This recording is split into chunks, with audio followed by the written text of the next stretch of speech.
Chitod road भागात किरकोळ कारणावरून 25 वर्षीय तरुणाची हत्या झाल्याची घटना घडली आहे। या प्रकरणी शहर पोलीस स्टेशनमध्ये खुनाचा गुन्हा दाखल करण्यात आला असून 3 पैकी 2 आरोपींना शहर पोलिसांनी ताब्यात घेत गजाआड केलंय। धुळे शहरातील मिल परिसरातील चितोड रोड चौकामध्ये किरकोळ वादातून तिघांनी धारदार शस्त्राने भोसकल्याची घटना घडली होती। घडलेल्या घटनेनंतर रक्ताच्या थारोळ्यात पडलेल्या जखमी तरुणाला तात्काळ शहरातील खासगी रुग्णालयात उपचारार्थ दाखल करण्यात आलं।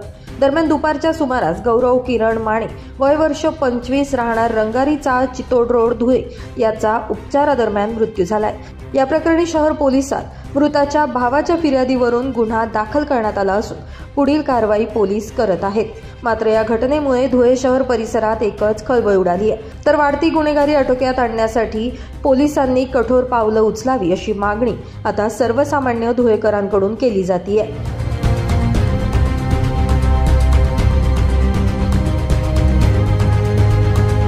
ब्युरो रिपोर्ट, माझा महाराष्ट्र न्यूज, धुळे।